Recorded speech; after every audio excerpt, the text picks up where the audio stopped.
Hello, everybody. My name is Matt Pierce. I'm the Learning and Video Ambassador for Techsmith Corporation. So glad that you could be here with us today on the Visual Lounge. We're thankful that you're joining wherever you are, or if you're listening to the podcast, we're grateful for that too. As we get started today, just a reminder, if you have comments or questions, leave them in the chat if you're watching live. If you're watching the podcast, don't hesitate to reach out to us. We love to answer questions and help people out whenever we can. We are grateful for today's topic. We're going to be talking about accessibility. Now, you might be thinking, accessibility, why do I need that? And we're going to answer that question, why accessibility is so important, not just if you're talking to those folks who are disabled or are in need, but why it can be beneficial in other ways also, although the first reason is good enough. So with that said, let's jump in. Let me go ahead and introduce our guest today. I am actually so lucky. I work with the coolest people in existence, and then I have the good fortune to bring them on to the Visual Lounge and talk with them. Today's guest, and if you've ever read the Techsmith blog, you've probably read his words and advice. He is a content creator who's helped with PR, creating blog posts, video scripts, ebooks, ad copy, and more, all in order to bring value to our customers. Ryan Knott, or as I first met him, was as Mr. Jess Knott, because I had the awesome privilege of working with his amazing wife prior to him joining Techsmith. He is also a great advocate for what is right and decent. He's got amazing pups that make 2 infrequent appearances during Zoom meetings. He's been a roller derby coach, announcer, and I'm pretty sure if you go into an iced tea drinking contest, he will drink you under the table without any hesitation or problem. It is my privilege and pleasure to welcome Ryan Knott to the Visual Lounge. Hey, Ryan, welcome. Hey everybody! Thanks, Matt. That was a heck of an introduction. Well, I was thinking about all the things I are so cool about you, and so appreciative of your knowledge and wisdom, and you've been at Techsmith for a little while now, right? Are you going into almost 5 years? Yeah, about 4.5 years now. It's which is funny because I still feel like a new guy half the time. Not because people treat me that way, but just because there's so much to learn, obviously. But it's such an exciting place to work, and you hit the nail on the head. I mean, we work with so many cool, knowledgeable, amazing people. 4.5 years feels like I'm just getting started. That's, it's funny. I've been there significantly longer, and I feel very much the same way. So Ryan, for those, obviously I said a lot about you in the intro, but is there anything I left out that you'd want people to know about you as we get started today? Other than that, just sort of how I got started in accessibility, really. I used to work for an organization that did consulting work for the Michigan Department of Education's Office of Special Education. And that's how I really got into accessibility work in especially digital content, website, both internal and external content. And so that's sort of how I fell into this space a little bit. My entire career in a lot of ways is falling into different things and discovering I have a passion for it. So this was one of the latest things that I sort of fell into. Oh, that is absolutely awesome. And I love that's one of the things that we're able to talk about, because it's something that's been on my mind a lot about how do we make things more accessible? How do we approach, kind of the communities of need in terms of digital content? Because, obviously we leave kind of a whole chunk of the world out when we're not being accessible. But let's step back a little bit. So when we say the word accessible, for you, Ryan, what are we talking about? Accessibility, and this may seem obvious, sort of when you think about it, but the best way to describe it is removing barriers to people's access to digital content, and that's what we mean in this sort of space, is that digital content, removing the barriers that prevent some people, and in some cases all people, or most people, from accessing content in the way that the content creators intended, and it's really about providing access. It's no different in many ways than, providing wheelchair ramps for, brick and mortar businesses.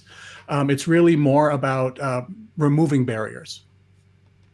Yeah, I love that. And I love the analogy, right? There's the physical analog, or I guess in the real world, kind of not digital, but then it does seem like, Ryan, that accessibility, I've seen it popping up more and more, but it doesn't seem like we're very far into the world of making digital content accessible. Well, I sort of, I'll probably have a lot of analogies because I think in analogies a lot of the time, but, I think about, we all sort of jumped in a car, 20 or 30 years ago, and just started producing tons and tons and tons of digital content. And then we realized sort of halfway through the trip that we forgot to grab a few people and bring them with us. And so in a lot of ways, that's the way sort of we're now playing catch up. We're like, okay, we created all this digital content, or we created all these ways to create digital content, but we didn't necessarily create ways for people with disabilities, people who need extra assistance to consume that content. Yeah. So one of the things that I want to make sure we're talking about, Ryan, is there's definitely clear the benefit of like, we are going to help this group be able to access, understand, get, obtain the knowledge that we're sharing with them.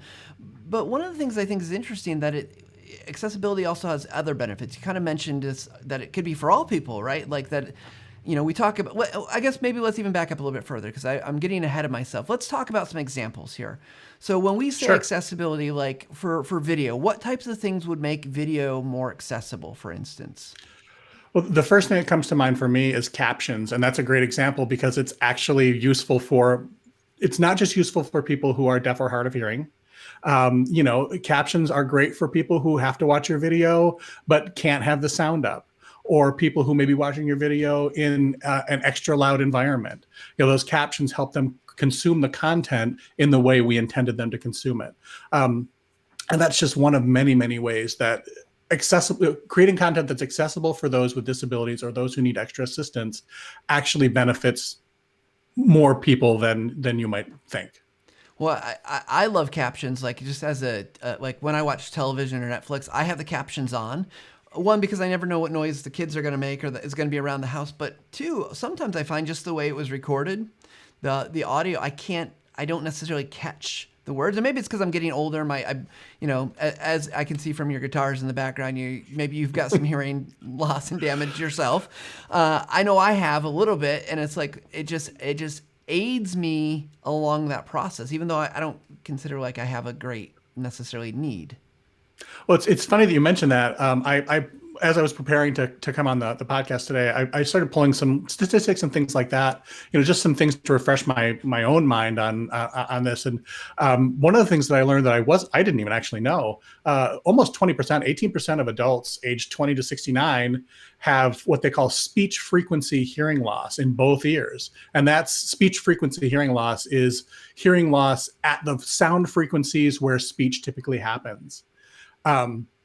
So what you're describing is not uncommon at all. You mentioned my guitars. I was in a band for 20 years and we did not wear ear protection. And I absolutely have trouble hearing conversations in restaurants, especially if it's lots of background noise or whatever. My poor wife, I'm constantly saying to her, "What was that? What was that? Say that again." So absolutely, so I would not certainly consider myself deaf or hard of hearing, but I have enough significant hearing loss that captions provide a benefit to me. Yeah, absolutely. Well, let's talk about one other accessibility where, we're big about images and videos. So because I'm guessing it's different, right? Like we don't often caption images per se. So what does accessibility look like for images? Because it's a kind of a whole other beast. At least video has moving pictures that, do some stuff. You got audio, then you got captions, but what is it that it makes images accessible? The biggest thing with images is creating what they call alternate text. Sometimes you referred to as alternative text or alt text. Whatever you call it, it's a way for screen readers and other assistive technologies to describe to someone who is blind or visually impaired what the image shows. And there are all kinds of best practices and things around alt text, and we can get into those a little bit as well. But it's essentially alt text describes the important aspects of an image so that someone who either can't see the image or has trouble seeing the image, or who may be viewing a web page without images enabled, can then again consume that content in the way that it was intended. Yeah, no, that's awesome, because I know I've been trying to be much more conscious about like things I post on Twitter or whatever, that like realizing like, oh, there's value there. But I think all of these things, and actually one of our viewers, Jason, mentions that captions are great for, those that don't speak a language, right? We were talking about maybe learning a language before we started Yeah. today, and I definitely know that like if you're trying to learn a language, the captions can help. There's for those watching, and Ryan, I don't think you've probably seen this, but there's a research study that Dr. Richard Mayer, University of San Diego, he gets mentioned a lot on this show. Actually, he has like 5 ways to improve instructional video, and one of those ways is for foreign language learners to have captions. So that those other benefits, right? Not just for accessibility per se, but have other benefits, I think. Well, and it's, yeah, certainly not, accessibility in the sense of, creating content for people, who may have a disability or need assistance, but it's another way of reducing or removing or reducing a barrier. Yeah, absolutely. So, okay, so we've got a couple ideas of some accessibility, and I'm guessing there's tons of ways to make your digital content more accessible, because it's not just all video and images. So if I want to be that conscientious citizen on the digital universe that there is, what can I do? Like, I mean, I guess I can caption stuff, but like I'm not even sure where I would start, Ryan. If I want to do better, and I want to acknowledge, let's just call the spade a spade here. Is we know this show doesn't have live captions, doesn't have probably some accessibility functionality that we would like, and that's something we're gonna definitely have to look more into. So this is a moving target, right? We're trying to get better as we progress. So Ryan, where do we start? Well, I think probably one of the best or one of the greatest misconceptions about creating accessible content is the idea that you create content and then you make it accessible. And really the best way to do it is to start with accessibility in mind. And I think that's where a lot of the, I don't want to say aggravation, but a lot of the anxiety or a lot of the sort of maybe frustration with creating accessible content from the creator perspective comes in, is that idea that, well, I've now created all this content and now I have to make it accessible. So with content that we've already created, yeah, that's a burden that we have to take on because, well, as you noted, it's the right thing to do for so many reasons. But once you begin to center accessibility as part of your content process, it becomes much easier to do. It's much easier to begin creating an accessible, even not visual, a Word document, for example, and that, involves using proper headings and all these other things that Microsoft builds right into Microsoft Word to allow you to create accessible content. It's a lot easier to start with that and make it accessible from the beginning than it is to create it and then go back and say, okay, what do I need to do to make this accessible? And so that's probably my biggest thing right off the bat is centering accessibility earlier in your creation process so that it's not something you have to think about or something that's an afterthought later on. Yeah, I love that. I love that it, yes, there's probably lots of work to go back and fix and things to fix, but if you just start even today, eventually that content, Yes. that old content will hopefully be updated or replaced, and it won't be a big deal to do that. Okay, so we're going to build it into our process, but what does building it into that process look like, Ryan? Because, I've read about this much, and so I don't feel like I even know where to go to start making this really work for my content, let alone I'm guessing there's a lot of other people who are just, it feels very intimidating, right? Because you want to do it right, you want to do it well, but it's also this extra stuff. So I'm really curious, where would you start? What kind of things would you start doing so we can get good? Yeah, well, let's take the example of creating a video and making it accessible. There are a lot of things immediately that you can keep in mind before you even think about captioning and things like that. And one of the reasons that accessible content is better content for everybody is that in a lot of ways it requires you to be more thoughtful about the content you create.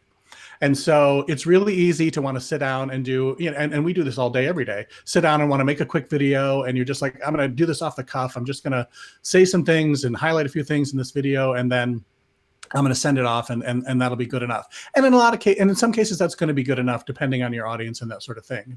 If you're sending it to one person, whatever.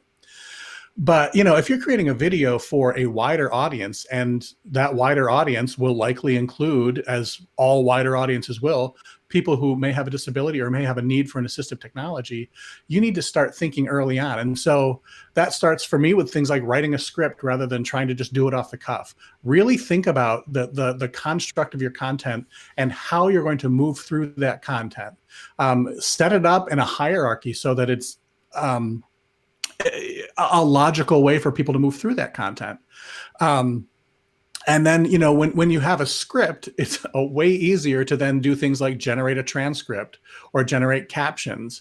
Before the show, we were talking about, I wanted to bring up Techsmith Audiate, which is our voiceover recording software. And I'm not here to sell you Techsmith Audiate necessarily, but as a accessibility advocate and somebody who's passionate about accessibility, the coolest thing about Techsmith Audiate to me is that you speak into the microphone, it transcribes what you're speaking, and then you can export that as a captions file and a transcript file so that you already have those things ready to go. But again, starting with that script and starting with things like making sure that any imagery you use in your video, make sure that's high contrast so that people who may have visual impairment don't have to sort of, try and guess what areas are important on your screen. Just being more mindful of what you're creating before you have to think of, before the end and you're thinking, oh, now I need to make this accessible. Yeah, I love your example with Audiate, right? Because it's a tool like that does make it just so easy to create captions. There's not much work involved, and we're big advocates of scripts around Techsmith anyway. So I love that advice that you don't have to, if you start there, your work is mostly done. So that makes a lot of sense to me. Yeah, and even with images and things like that. So you're creating a document that's going to include images. Again, being mindful that the images you're including are actually important to the content. And there are ways in text documents or in web pages or whatever to mark images as decorative and then screen readers will ignore them essentially. But that can be a slippery slope in a lot of ways. You add a whole bunch of images and then you're like, well, why did I add those images if they're not important to the content? That sort of thing. Anyway, but being mindful of what those images are. Knowing what your alt text for those images should be. I have an example here of an image. If I can share my screen real quick. Writing alt text for images is in a lot of ways much more of an art form than it is a science. 1 second here. See if I can do this without... While you're getting it up, I want to share a comment from one of our users here real quick. I'll just switch to this view. Roger on LinkedIn said, I've learned a lot about accessibility by sitting with our blind employee that uses courses I've developed.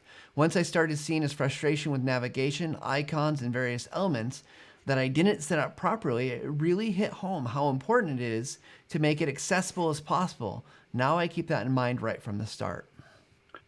So that's a great comment, and I had a very similar experience when I worked for the Department of Education Office of Special Education. There was a user there who relied on assistive technology, relied on a screen reader, and just having an opportunity to sit with him even for an hour and watch him go through inaccessible content and the frustration and for many things it was impossible. There was just no way for that person. That person who needs to consume that content to actually consume the content. And it can be life-changing. And it's also, it's important to remember to put a human face on these things. It's not just about doing a thing. It's about helping people, it's about helping people get through their day, get through their lives.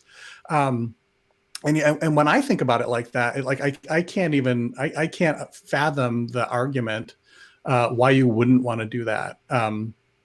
It's that is a fantastic comment, and once you humanize that and put that face to it, it's hard to not want to do it.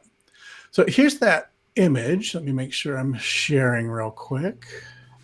Yeah. So we're gonna get this up. There's gonna be a quick flip right, it worked. We can see your screen. Look at that. Now if I can just turn it off in a minute. Yeah, so exactly, like an image like this, how do you write the alt text for this image? Well, there is no right alt text for this image because it all depends on the context. If this is a fashion catalog, I'm going to want to describe the things this woman is wearing. I'm going to want to describe, if it's a shoe catalog, I'm going to talk about her shoes.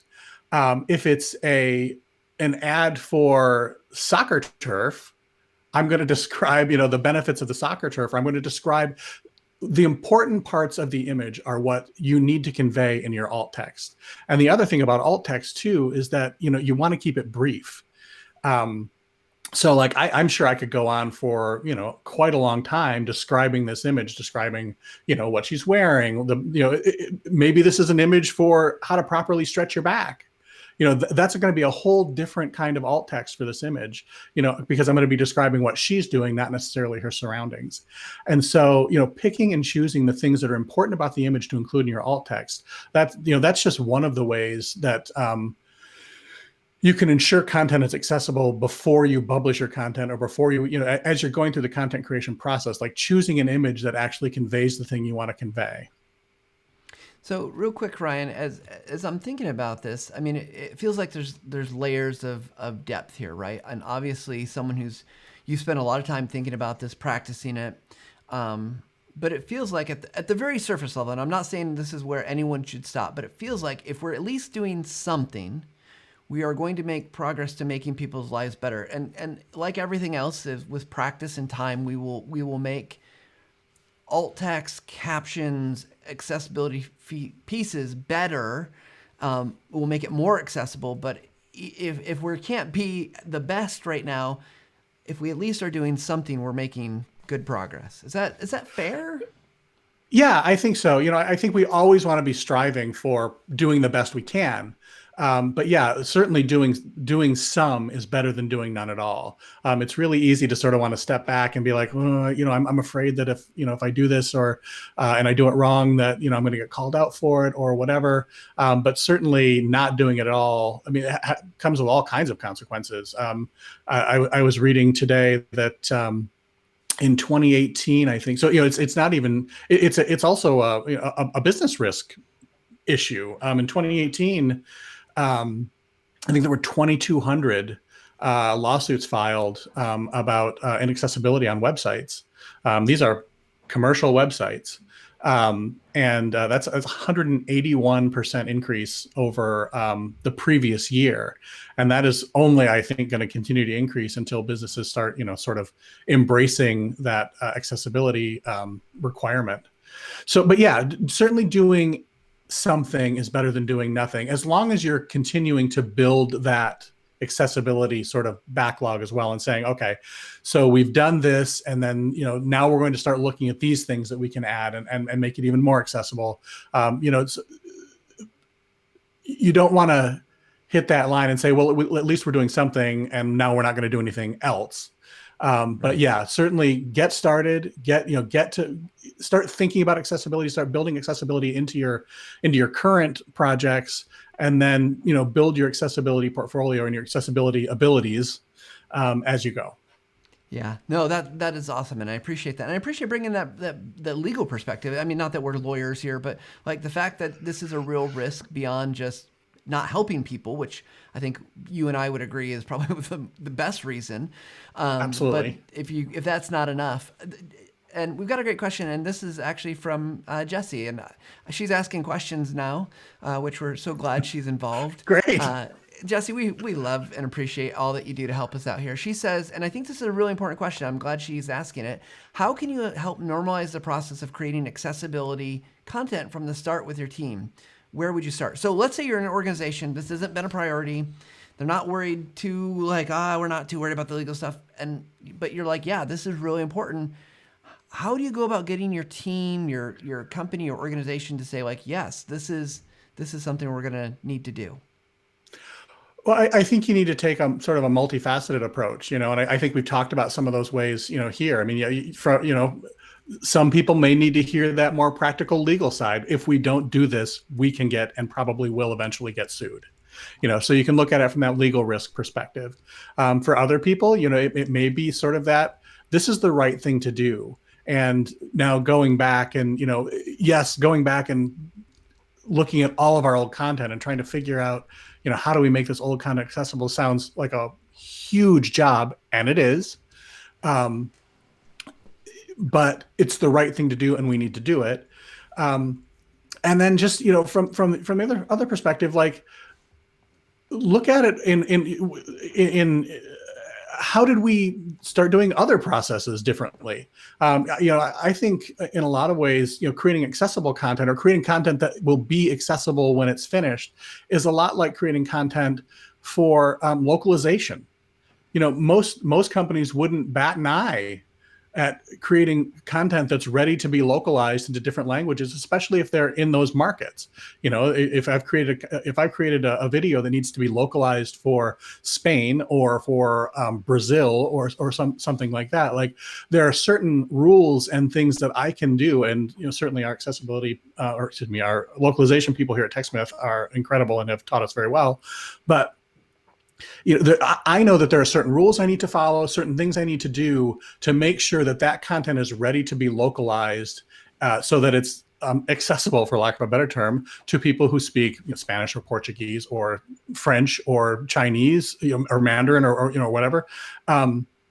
So there isn't, I don't think, any one argument for helping your team get to recognize the importance of creating accessible content.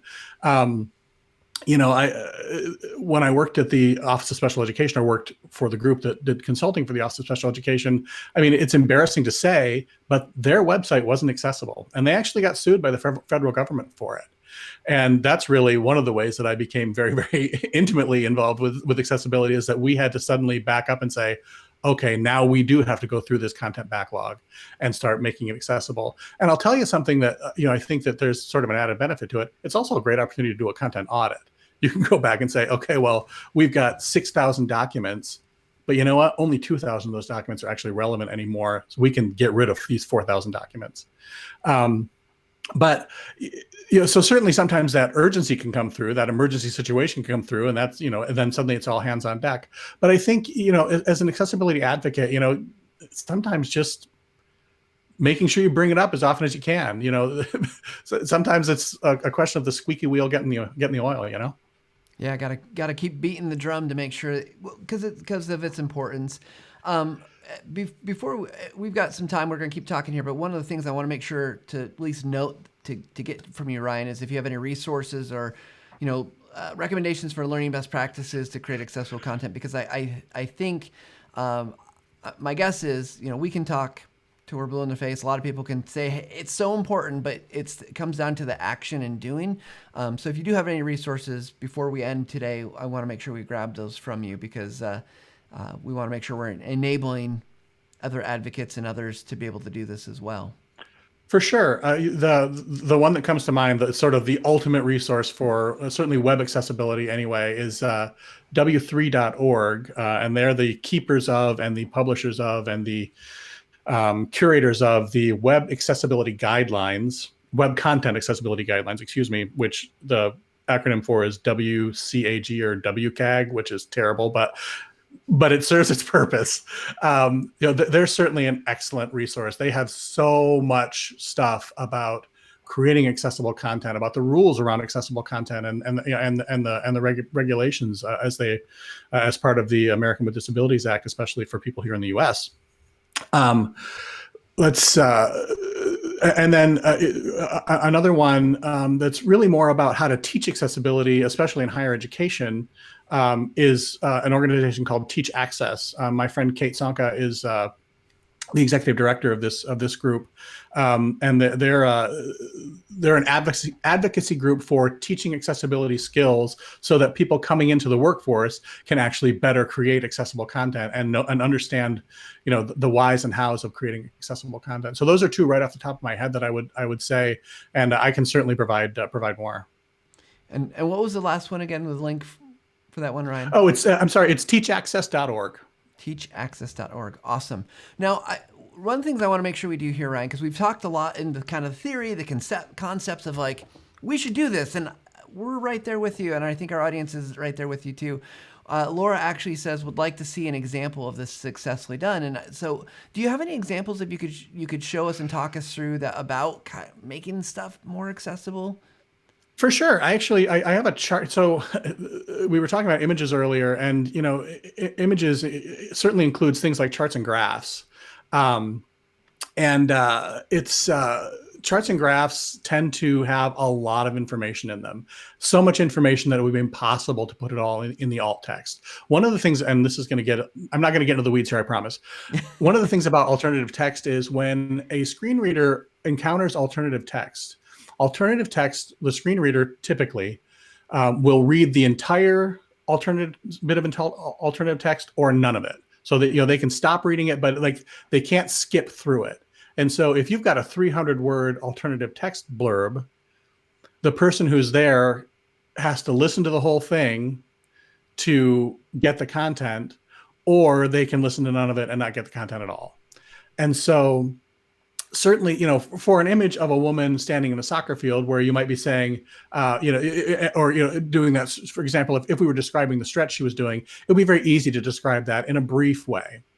But for something like, and I'll share this image. One second here. This is a great example of a chart and graph, or excuse me, it's a graph. And for anyone who is just listening to this, we'll ask you, just let you know, you can always go over to YouTube to watch the video if that's helpful to be able to see it. So yeah, good point. Good point. I forget that there are people just listening. So this is an example that I pulled, and I can't remember. I have the website up, and I'm not going to switch over to it. I can provide that. This was just an example of how to make a chart or a graph that's got quite a bit of information in it, how to make that accessible. And again, just like with the image, it's important to recognize what you're trying to convey with that chart. Most of the time when you're putting a chart in a piece of content or something like that, what you're trying to show is a certain thing from that chart that is important from it. And so, with this, with this particular chart, which is showing Detroit African American speakers who are dropping their R's from their speech. And would you zoom in a little bit on sure. the kind of the image itself and snag it there? So yeah, it's a little small. Sorry about that. Yeah. Speaking of accessibility, got to make sure we can exactly. see Yeah, right. Oh, is that a little better? That's better. All right. So anyway, there's a lot of information here, but not all of it is particularly relevant to what this person was trying to convey with this graph and this particular piece of content. And so I think that this, so with a chart like this, you wouldn't necessarily put what you're trying to convey in the alternative text. What you would probably want to do is either create a caption, so something under the image that describes it, or even probably better, create a few paragraphs below the image that describe what you're trying to convey with that image or with that chart or graph. So for example, this text description, so there's a sample text description here for this Detroit chart. And I think this is a really great example of boiling down what looks like a lot of information to just what the person was trying to convey. And so the numbers show that R dropping becomes more common in lower classes, lower percentage of final R, but blah, blah, blah. That is, women are more likely than men to approach standard English across social classes. That was the important part of that chart, that this particular person, when using this particular graph in their content, was trying to convey. They weren't trying to convey everything that's there. They were simply trying to show that important part. And so that's another example of how, when you're trying to describe an image to someone, you want to make sure you're only describing the important parts. And for something, if you, for example, needed to you wanted people to see all of this information, or consume all of the information, I should say, that's in this chart, then you would need to write a much longer description, again, below in the actual content of the article or whatever you're writing, so that someone who cannot get the information from that image would then be able to consume it and have it either read to them or another way described to them in their assistive technology. Well, Ryan, as you're going through this, it's making me think that, like, just being much more mindful about things that, and I think this isn't so far out there, but to thinking about like context. I need to set up context. If someone isn't going to be able to see this or understand this without the visual. Because I know, one of the benefits I find from using visuals is I can convey so much information, right? I can put so much information out there because then I can just they can see it. But what it might still be focused on one thing, but I'm also providing all this kind of other contextual stuff that you might not get if I were to not provide that. So I love that and charts seem like they're probably one of the more complicated visuals because there's so many pieces there. But as you said, for anything, it depends on the context of what you're sharing, and then you're providing kind of the surrounding data and information, and it makes a lot of sense. But I can imagine that probably feels overwhelming if you haven't done it more than once or twice. For sure. And you get better at it as you do it. And like you were mentioning earlier, just getting started with it is really the important part. And it's just like everything we talk about here at Techsmith a lot of the time, really, when we talk about you have never made a video before, well, get started, make a video. Your first video is probably not going to be that good, but your next video will be better. And it's in a lot of ways, it's the same thing with creating accessible content. You're probably not going to get it exactly right the first time, but not exactly right is still better than not doing it at all. And so, it can be overwhelming, and it can be scary. And let's face it, it's always scary to think about rethinking how we create when it's something we've done a certain way for a long time. And so, it can be overwhelming. It can be scary, but just like everything else, jump in and get started with it. Pick a thing and learn how to do it. This week I'm going to learn how to write alternative text for 4 images and just practice it and figure out, and then you can hand it off to somebody and say, if I describe this image to you this way, does that make sense to you? Yeah, no, I love that. And there's a question I want to get to in a second because I'm thinking about this, oftentimes what we'll say is put things out there and see if it works, and, talk to your audience and, ask them for feedback. And sometimes you may have access to somebody that can give you that feedback. Robert asks, he's watching on YouTube. Thank you, Robert, for watching. Is there a site or tool to listen to what your alternative text sounds like? So you said you could just read it to someone and say hey, did that make sense? But if you want to hear what that experience might be like, how would someone go about doing that?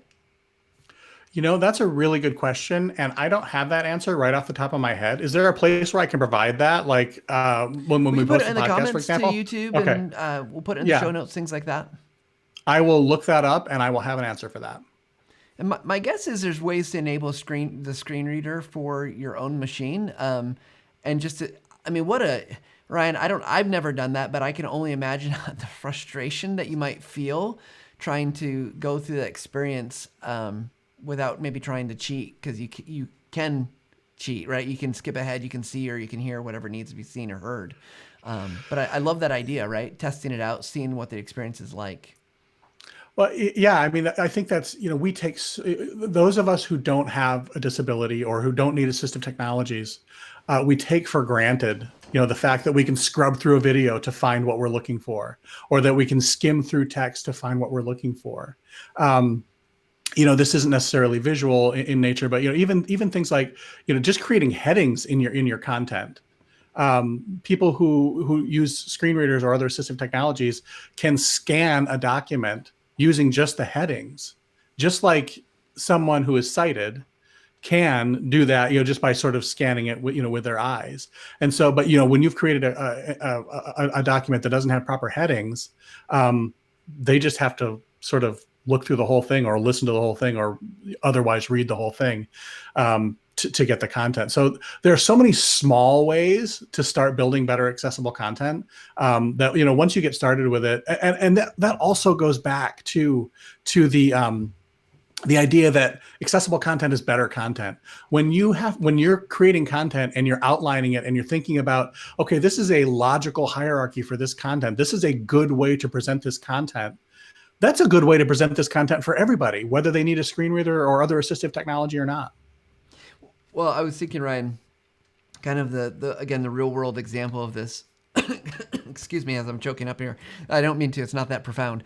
The thing that I was thinking about is how I benefit from things that are more accessible in the real world, right? I think about a crosswalk and a signal. There's a light, but there's also a sound, right? That if I wasn't paying attention or I was talking to somebody and I hear the signal, I don't even have to think about like, is it green? Is it red? Can I walk?